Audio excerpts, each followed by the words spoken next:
जय श्री कृष्णा। राधे राधे। आज फागुन महीने का पहला मंगलवार है। आज हम इस वीडियो में मंगलवार व्रत की कथा सुनेंगे। श्री राम और माता सीता की कहानी सुनेंगे। आज फागुन महीने का पहला मंगलवार है। इसमें मंगलवार कथा सुनने से हर मनोकामनाएं पूर्ण होती हैं। प्रेम से बोलिए भगवान श्री राम की जय, बजरंग बली हनुमान की जय। पुराने समय की बात है, एक गांव में एक ब्राह्मण दंपत्ति रहते थे। उनके कोई संतान नहीं थी, जिसके कारण पति पत्नी बहुत दुखी रहते थे। वह ब्राह्मण हनुमान जी का बहुत बड़ा भगत था और हनुमान जी की पूजा करने के लिए वन में चला गया। वह पूजा के साथ महावीर जी से एक पुत्र की कामना प्रकट किया करता था।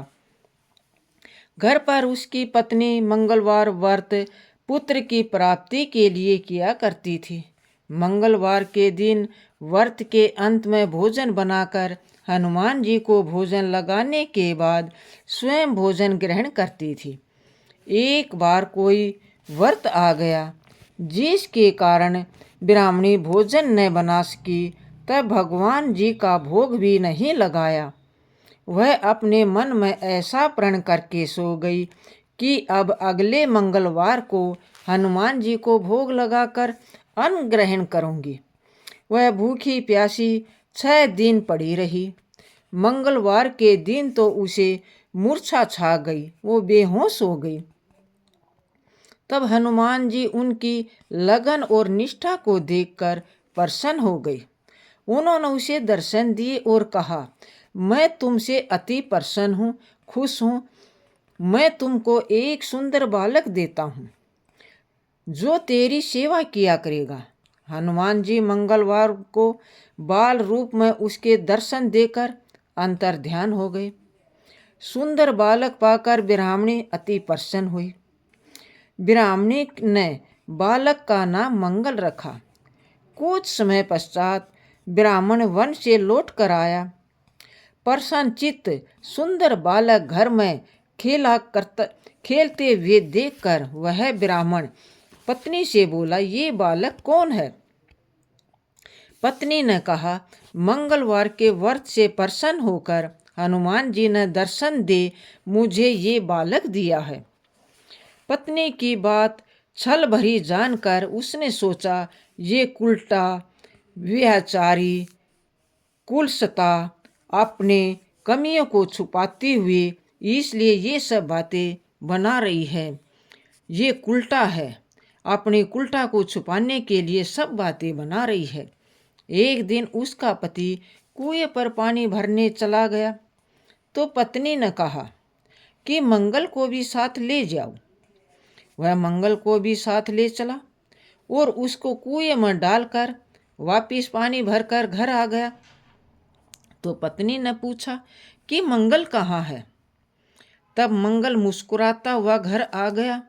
उसको देख ब्राह्मण आश्चर्यचकित रह गया। रात्रि में उसके पति से हनुमान जी ने स्वप्न में कहा, ये बालक मैंने दिया है। तुम अपनी पत्नी को कुलटा क्यों कहते हो? तेरी पत्नी पतिव्रता है। पत्नी ये जानकर उसका पति ये जानकर खुश हुआ, हर्षित हुआ। फिर पति पत्नी मंगल का व्रत अपने जीवन आनंद पूर्वक व्यतीत करने लगे। हर मंगलवार को व्रत करते, विधि विधान से व्रत करने लगे। जो मनुष्य मंगलवार व्रत कथा को पढ़ता या सुनता है और नियम से व्रत रखता है, उसके हनुमान जी की कृपा से सब कष्ट दूर हो जाते हैं और सर्व सुख प्राप्त होता है। सभी मनोकामनाएं पूर्ण होती हैं। मंगलवार व्रत की दूसरी कथा। एक बुढ़िया माई थी। वह मंगल देवता को अपना इष्ट देवता मानकर सदैव मंगल का व्रत रखती और मंगल देव की पूजन किया करती थी। उसका एक पुत्र था जो मंगलवार को उत्पन्न हुआ था, मंगलवार को पैदा हुआ था। इसी कारण उसको मंगलिया के नाम से बोला करती थी। मंगलवार के दिन न तो घर को लीपती और न ही पृथ्वी खोदा करती थी। एक दिन मंगल देवता उसकी श्रद्धा की परीक्षा लेने के लिए उसके घर में साधु का रूप बनाकर आए और द्वार पर आवाज दी। बुढ़िया ने कहा, महाराज क्या आज्ञा है? साधु कहने लगा कि बहुत भूख लगी है, भोजन बनाना है। इसके लिए तू थोड़ी सी पृथ्वी खोद लीप दे, तेरा पुण्य होगा। ये सुनकर बुढ़िया माई ने कहा, महाराज आज मंगलवार का व्रती हूँ, इसलिए मैं न तो मिट्टी खोदूंगी और न मैं लीपूंगी, चौका नहीं लगा सकती। कहो तो जल छिड़क कर ये भोजन बना दूं। जल छिड़क कर उसके ऊपर भोजन बना ले। साधु कहने लगा कि मैं गोबर से ही लीपे चौके पर खाना बनाता हूँ। बुढ़िया ने कहा, पृथ्वी लीपने के सिवाय और कोई सेवा हो तो मुझसे कहो, वो मैं सब कुछ करने के लिए तैयार हूँ। तब साधु ने कहा कि सोच समझ कर उत्तर दो, जो कुछ भी मैं कहूँ सब कुछ करना होगा। बुढ़िया कहने लगी, महाराज पृथ्वी लीपने के अलावा जो भी आज्ञा करोगे उसका पालन अवश्य करूँगी। बुढ़िया ने ऐसा 3 बार वचन दिया। तब साधु कहने लगा कि तू अपने लड़के को बुलाकर ओधा लौटा दे, मैं उसकी पीठ पर भोजन बनाऊंगा। साधु की बात सुनकर बुढ़िया चुप हो गई।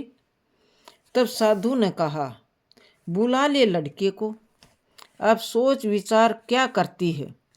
बुढ़िया मंगलिया मंगलिया कहकर पुकारने लगी। थोड़ी देर बाद लड़का आ गया। बुढ़िया ने कहा, जा बेटे, तुझको बाबा जी बुलाते हैं। लड़के ने बाबा जी से जाकर पूछा, क्या आज्ञा है महाराज? बाबा जी ने कहा कि जाओ अपनी माता जी को बुलाकर लाओ। तब माता आ गई तो साधु ने कहा कि तू ही इसे उल्टा लेटा दे। बुढ़िया ने मंगल देवता का स्मरण करते हुए लड़के को ओधा लेटा दिया और उसकी पीठ पर अंगीठी रख दी। कहने लगी कि महाराज अब जो कुछ आपको करना है कीजिए, मैं जाकर अपना काम करती हूँ। साधु ने लड़के की पीठ पर रखी हुई अंगीठी में आग जलाई और उस पर भोजन बनाया। जब भोजन बन चुका तो साधु ने बुढ़िया से कहा कि अब अपने लड़के को बुलाओ, वह भी आकर भोग ले जाए। बुढ़िया कहने लगी कि ये कैसा अचरज की बात है कि उसकी पीठ पर आपने आग लगाई और उसी को प्रसाद के लिए बुलाते हैं। क्या ये संभव है कि अब भी आप उसको जीवित समझते हैं? आप कृपा करके उसका स्मरण भी मुझको न कराइए और भोग लगाकर जहाँ जाना हो जाइए। साधु के अत्यंत आग्रह करने पर बुढ़िया ने जो ही मंगलिया कहकर आवाज लगाई, त्यों ही वह एक और दौड़ता हुआ आ गया। साधु ने लड़के को प्रसाद दिया और कहा कि माई, तेरा व्रत सफल हो गया। तेरे हृदय में दया है और अपने इष्ट देव पर अटल श्रद्धा है, इसके कारण तुमको कभी कोई कष्ट नहीं पहुंचाएगा। अब सुनते हैं राम कथा। भगवान श्री राम लक्ष्मण और सीता जी पिता दशरथ जी की आज्ञा का पालन के लिए वनवास चले। रास्ते में सारे तीर्थ गंगा जमुना गोमती वगैरह तर्पण किया। वन में फल फूल कंद मूल खाकर जीवन व्यापन करते थे। एक माह में राम जी की आज्ञा से लेकर लक्ष्मण जी कंद मूल तोड़ लाए और सीता माता के आगे रख दिए। सीता माता ने उनकी 4 पतले बनाई। लक्ष्मण जी पूछने लगे, माता जी आपने 4 पत्तल किसके लिए बनाई हैं? सीता जी बोली, 1 पत्तल राम जी की, 1 पत्तल लक्ष्मण जी की, 1 पत्तल गौ माता की और 1 पत्तल सीता माता की। राम और लक्ष्मण जी ने अपने अपने पतले उठा ली और एक गौ माता के आगे रख दी। सीता जी ने अपनी पत्तल नहीं उठाई और ना ही गौ माता ने। राम जी ने सीता माता से पूछा कि आपने फलाहार क्यों नहीं किया। तब सीता जी ने कहा कि मेरे तो राम कथा कहने का नियम है, राम कथा कहने से पहले मैं फलाहार नहीं करूँगी। तब राम जी ने कहा कि राम कथा मुझे सुनाओ। सीता जी बोली, आप तो हमारे पति देव हैं, आपको राम कथा कैसे सुनाऊं। लक्ष्मण जी बोले, माता जी राम कथा तब आप मुझे सुनाइए। सीता जी बोली, आप तो शादीशुदा देवर हैं, औरतों की बात औरत ही जाने। तब लक्ष्मण जी विचारने लगे कि वन में औरतें कहाँ से आएंगी। तब लक्ष्मण जी ने धरती पर माया नगरी बसा दी। उस नगरी में सभी चीज़ें जैसे महल, मालिया, बर्तन, कपड़ा, काम करने की सभी चीज़ें सोने की थी। उस नगरी का नाम सोने की नगरी रख दिया। इस सोने की नगरी में आदमी और औरत सभी को काफ़ी गर्व था। कोई भी व्यक्ति गरीब नहीं था। राजा से लेकर भंगी तक गर्व में पागल थे। सीता जी कुएं पर गई, वहाँ पनिहारियाँ पानी भरने आई। उनका मटका, झालर और ईंधी तीनों सोने की थी। सीता जी कुएं पर बैठी, औरतों से राम राम बोली, पर किसी भी औरत ने राम राम का जवाब नहीं दिया, क्योंकि वे तो सभी गर्व में डूबी हुई थी। थोड़ी देर में एक डाबड़ी आई और सीता जी ने उससे भी राम राम किया और बोली, तुम हमारी राम कथा सुन लो। तब वह डाबड़ी बोली, आपकी राम कथा मैं नहीं सुनती, मैं तो अपने घर जा रही हूँ। सीता जी बोली, मेरे राम लक्ष्मण भूखे हैं। डाबड़ी बोली, कौन से राम लक्ष्मण, मैं तो घर जाती हूँ, मुझे तो मेरी माँ बुला रही है। इतना कहकर वह लड़की अपने घर चली गई। सीता जी को गुस्सा आया। पूरी सोने की नगरी पीतल की हो गई। माँ ने पूछा, पूरा जेवर, मटका, ईंधी सब खोटा कहाँ से कर लाई।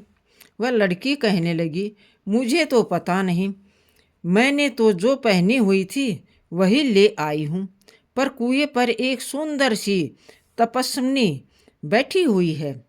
उसने कहा कि मेरी राम कथा सुनो, पर मैंने तो मना कर दिया, जिससे उसने टोटका कर दिया हो तो मालूम नहीं। माँ बोली, जाओ उसकी राम कथा सुन आओ। वो तपस्विनी नहीं है, वो तो सीता जी हैं। वापिस जाओ, अपने घर में रिद्धि सिद्धि हो जाएगी। अपनी तो पूरी नगरी पीतल की हो गई। वो लड़की बोली, मैं तो वापिस नहीं जाती। इतने में बेटे की बहू आई। उसने कहा, आपकी आज्ञा हो तो मैं सीता माता के दर्शन कराऊं और राम कथा सुनाऊं। सासू जी बोली, जा बेटी। सीता माता की राम कथा सुना। गहना कपड़ा सब पीतल का ही पहन जा। बहू कुएं पर जाकर बैठ गई। खाली मटका पानी से भरे और फिर खाली करे। ये देख सीता जी बोली, तुम्हारे घर में कोई काम नहीं है क्या। बहू बोली, माता जी मैं तो सब कार्य निपटा कर आई हूँ। तब सीता बोली, तूने मुझे माता कहा, ये सुन मेरी मन की खुशी हर्षित हो रही है। अगर समय हो तो मेरी राम कथा सुन ले। बहू बोली, माता जी आप राम कथा सुनाइए, आपकी राम कथा सुनकर ही घर जाऊंगी। चंदन चौकी मोतियों का हार, राम कथा हमारे गले का हार। राम ध्याऊं राम मनाऊं, राम कहे तो परदेश जाऊं। सीता जी ने कहा, तूने मेरी इज्जत रखी, भगवान तेरी इज्जत रखेंगे। हमारी मृत्यु लोक में तूने सहायता की, तेरी भगवान स्वर्ग लोक में सहायता करेगा। सीता जी ने राम कथा सुनानी शुरू की। बहू राम कथा सुनने लगी। आओ राम बैठो राम, जल भर झारी लाई राम। कीकर की दातुन लाई राम, ठंडा जल भर लाई राम। सपरिवार पधारो राम, झुगला टोपी पहनो राम। कड़ा कलंगी लाई राम, कड़ा कलंगी पहनो राम, माखन मिश्री लाई राम, माखन मिश्री खाओ राम। स्वर्ण सिंहासन लाई राम, स्वर्ण सिंहासन बैठो राम। झालर तकिया लाई राम, झालर तकिया बिछाओ राम। शंख धवनी लाई राम, झुक झुक पाँव लागू राम। हवड़े हीरो सोई राम, निरखता मन मोहे राम। शरण अपनी ले लो राम, दूध कटोरा लाई राम। रुच रुच भोग लगाओ राम, खट्टा मीठा चखो राम। चरखा परखो लाई राम, चरखा परखो चखो राम। जो भाए सो ले लो राम, मन में धोखा रखना न राम। सीता चरण दबाए राम, सुख तर सजे सोजे राम। झालर पंखा डोले राम, हमें राम तुम्हें राम। रोम रोम में बसो श्री राम, घट घट में विराजो राम। मुख में तुलसी बोलो राम, खाली बैठो क्या है काम। जब बोलो जब राम ही राम, बोलो पंछी राम ही राम। पूर्ण होए सब काम, मेवा चिरंजू लाई राम। राम कथा पूर्ण हुई तब सीता जी बोली, तुमने हमारी राम कथा सुनी, हमारी सहायता की। तुमने हमारे भूखे राम लक्ष्मण को खाना खिलाया, भगवान तुमको सातों स्वरूप का सुख देगा। सीता माता का आशीर्वाद ले बहू अपने घर जाने लगी। सीता माता ने अपने गले का हार उतार कर बहू को पहना दिया। बहू अपने घर सासू जी से बोली कि मेरा मटका सिर से उतारो। सासू जी बोली, ए बेटी, हीरा पन्ना का गहना, कपड़ा और मटका, सिर पर झालर, ईंडी हीरा से झिलमिला रही है, ये सब चीजें तू कहाँ से लाई? राजा जी सुनेंगे तो दंड देंगे। बहू बोली, मैं तो सीता माता उनकी सीता माता ने राम कथा कही है, वे राम कथा सुनकर आ रही हूँ, उनकी कृपा से सभी हुआ है। सास बोली, ठीक है, रोज तुम राम कथा सुन आया करो। बहू रोज सीता माता के पास राम कथा सुनने जाने लगी। सुनते सुनते वर्ष गुजर गए। तब बहू कहने लगी, माता जी कहानी का उदापन बताओ। माता जी बोली, 7 लड्डू, 1 नारियल लेना और फिर उनका 7 भाग करना। 1 भाग मंदिर में चढ़ाना, मंदिर में जितना बने फल मिलेगा। 1 भाग तालाब में चढ़ाना, तालाब खुदवाने जितना धर्म होगा। 1 भाग भागवत पर चढ़ाने से भागवत सुनने का फल मिलेगा। 1 भाग तुलसी पर चढ़ाने से तुलसी की शादी करने जितना फल मिलेगा। 1 भाग कंवारी कन्या को देने से कन्यादान करने का फल मिलेगा। 1 भाग ब्राह्मण को देने से ब्राह्मण को खाना खिलाने जितना फल मिलेगा। 1 भाग सूर्य भगवान को चढ़ाने से 33 करोड़ देवी देवताओं को भोग लगाने जितना फल मिलेगा। बहू जल्दी जल्दी घर गई, 7 लड्डू और 1 नारियल लाई। उसका 7 भाग बराबर बनाया। 1 भाग मंदिर में, 1 भाग तालाब में, 1 भाग भगवान में, 1 भाग तुलसी माता में, 1 कंवारी कन्या को, 1 ब्राह्मण को, 1 सूर्य भगवान को चढ़ाया। सूर्य भगवान से 33 करोड़ देवी देवताओं ने भोग लगाया। अब बहू फिर सीता जी के पास आई और बोली कि माता जी, मैंने सबका उदापन कर दिया। सीता जी बोली, अच्छा बहू, अब बैठ जाओ। 7 दिनों बाद बैकुंठ धाम से विमान आएगा, सो 7 दिनों के बाद ही बैकुंठ धाम से विमान रिमझिम करता आया। बहू बोली, सासू जी विमान आया, आप भी चलो। सासू बोली, ए बहू, मैं अकेली कैसे जाऊं? अपने ससुर जी को ले जाओ, माता पिता को ले लो, भाई बंधु कुटुंब कबीले को ले जाओ, आसपास के पड़ोसनों को ले लो। बहू ने सबको विमान में बैठाया। विमान फिर से खाली रहा। इतने में ननद आई और बोली, भाभी जी, मुझे भी विमान में बैठा लो। माता जी ने देखा विमान में जगह ही नहीं है। बहू सीता जी से बोली, माता जी, हमारी नंद रानी को भी बैठाओ। सीता बोली, आपकी ननद घमंड से भरी हुई है। हमारा विमान कच्चे धागे से बना हुआ है, ये टूट जाएगा। ननद के घमंड से भरी हुई है, हमारा विमान कच्चे धागे का बना हुआ है, ये टूट जाएगा। ननद बोली, भाभी जी मैं यहाँ अकेली रहूँगी तो सांप बिच्छू खा जाएंगे। भाभी बोली, आपकी करनी आप ही भोगो, हम अपनी करनी से सीता माता के साथ जा रहे हैं। इतने में बहू अपने पति देव के साथ विमान में बैठकर विराजमान हो गई। ये देख नगर के सभी लोग इकट्ठे हो गए और पूछने लगे, बहू आपने ऐसा कौन से धर्म का कार्य किया जो सीता माता के साथ विमान में बैठकर बैकुंठ धाम जा रही हो? आपने रामायण का पाठ किया या गीता जी का पाठ किया या कोई अखंड पुण्य किया जिससे कि स्वर्ग से विमान लेने आया है? बहू बोली, मैंने तो केवल सीता माता की राम कथा सुनी, उसका उद्यापन किया। नगरी के लोग कहने लगे, बहू हम भी राम कथा सुनेंगे, हमें भी राम कथा सुनाओ। बहू ने सबको राम कथा सुनाई। कथा पूर्ण होते ही पूरी नगरी सोने की हो गई। बहू बोली, जो कोई राम कथा कहेगा, जो कोई राम कथा की 108 पुस्तकें बांटेगा, उसको भी उतना ही फल मिलेगा जितना बहू को मिला। सभी नगर वासियों ने राम जी की कथा का जय जयकार की। सीता माता ने सबको विमान में बैठा लिया। विमान स्वर्ग के रास्ते चल पड़ा। स्वर्ग के सातों द्वार अपने आप खुल गए। प्रथम द्वार पर नाग देवता सामने आए। सातों द्वार पार करने के बाद विमान स्वर्ग से नीचे उतरा। 33 करोड़ देवी देवता बहू से पूछने लगे कि तुमने ऐसा कौन सा पुण्य का कार्य किया जिससे कि स्वर्ग के सातों द्वार पार करके हमारे पास आई हो? बहू बोली, मैंने तो सीता माता की राम कथा सुनी, उसका उद्यापन किया। 33 करोड़ देवी देवता बोले, हमें भी राम कथा सुनाओ। बहू ने सबको राम कथा सुनाई।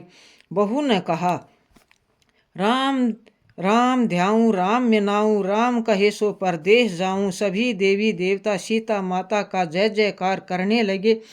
आप भी सब मिलकर बोलिए, जय श्री राम, जय श्री राम। तो दोस्तों ये थी मंगलवार व्रत कथा, सीता माता की कथा, राम कथा। आपको पसंद आई हो तो लाइक करना, दोस्तों के साथ शेयर करना, और चैनल पर नए हो तो चैनल को सब्सक्राइब करना, और कमेंट बॉक्स में जय श्री राम अवश्य लिखना। फिर मिलते हैं एक और ज्ञानवर्धक वीडियो के साथ। धन्यवाद दोस्तों।